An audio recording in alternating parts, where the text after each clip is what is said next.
주상께서는 어찌하여 한고조의 운몽지우고사를 본받지 않으시옵니까? 이자림의 상소 덕분에 현종이 무신정권을 일거에 소탕한다는 이야기를 해보려고 해요. 이자림은 강감찬이 동북면 행영병마사로 임명됐을 때 화주방어사로 등장했습니다. 이쪽이 도용수 중랑장입니다. 여진놈들이 제일 두려워하는 장수지요. 지체문 장군의 빈자리를 잘 메워주고 있습니다. 도용수는 지체문을 대신해서 동북면의 방어선을 책임지고 있는 중랑장이었습니다. 이자림이 맡은 화주의 방어사는 도용수의 직함인 중랑장보다 낮은 육품의 문관이었는데요. 그럼에도 이자림이 강감찬을 수행했던 것은 단순히 문관이기 때문만은 아니었습니다. 이자림은 본래 청주 사람인데 성종 때 과거에 장원급제를 했던 사람이었어요. 상당히 지략이 뛰어난 사람이었습니다. 후일 강감찬의 제안으로 축조를 시작한 개경나성을 완성시킨 공로로 왕가도라는 새로운 이름을 하사받게 되는데요. 왕씨는 고려 왕조의 성이잖아요. 이자림이 이렇게 왕의 성을 하사받게 된 건 단순히 성을 완성시킨 공로 때문만은 아니었습니다.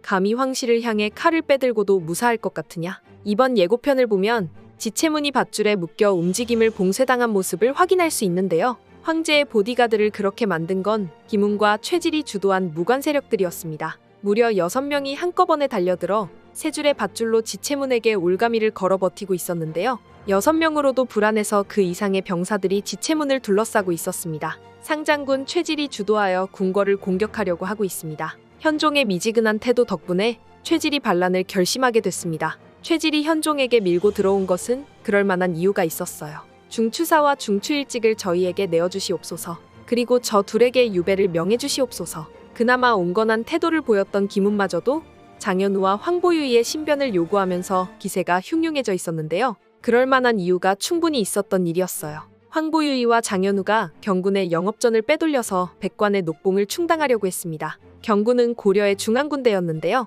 거란의 회군 이후 황폐화된 고려의 재정사정은 그다지 여유롭지 못했어요. 그래서 문신들의 급료를 지급하는 것에 어려움을 겪고 있었는데 그걸 경군의 영업전으로 충당하려는 수작을 부린 거였어요. 거란에 맞서 목숨 걸고 싸운 무관들은 그렇지 않아도 충분한 대우를 받지 못했다는 것에 불만을 품고 있었는데 이제는 군대에 지급되는 녹봉마저 빼앗기게 된 상황이었습니다. 현종은 이런 상황을 알면서도 제지하지 않고 내버려뒀는데요. 현종 재위 1년차에 발생한 일이기도 했고 장현우와 황보유이는 현종의 몽진을 끝까지 호위한 충신들이기도 해서 그랬던 것 같아요. 이치에 어긋난 일을 그대로 방치하게 되면서 현종은 반란의 조짐을 미리 차단하지 못하는 실책을 범하게 된 거였는데요. 현종은 어쩔 수 없이 장현우와 황보유이를 내어주면서 무관들의 요구를 전부 들어주는 굴욕을 맛보게 됐습니다. 그때 이자림의 상소로 무신정권의 마침표를 찍을 실마리를 잡게 되는데요. 이자림은 화주방어사의 임기를 마치고 개경으로 돌아와 있었습니다.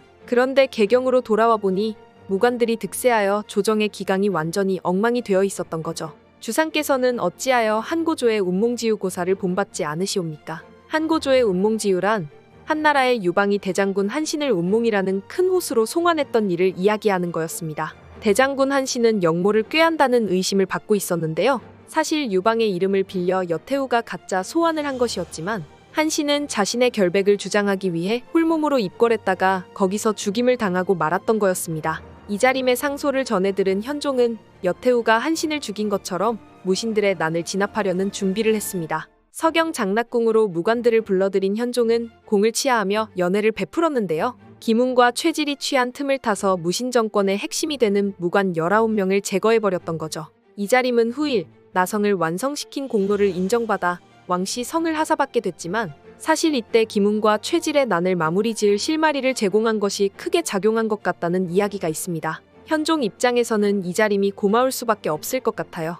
현종은 거란과의 전쟁을 준비하면서 군사력이 낭비되는 것을 극도로 꺼리고 있었잖아요. 이자림 덕분에 병사들의 충돌 없이 반란을 일으킨 주모자들만 싹 걷어낼 수 있었습니다. 그런 면에서 보면 거란의 3차 침공에서 강감찬이 충분한 병력으로 소배합과 맞설 수 있었던 것에 이자림도 큰 공을 세웠다고 볼 수 있겠네요.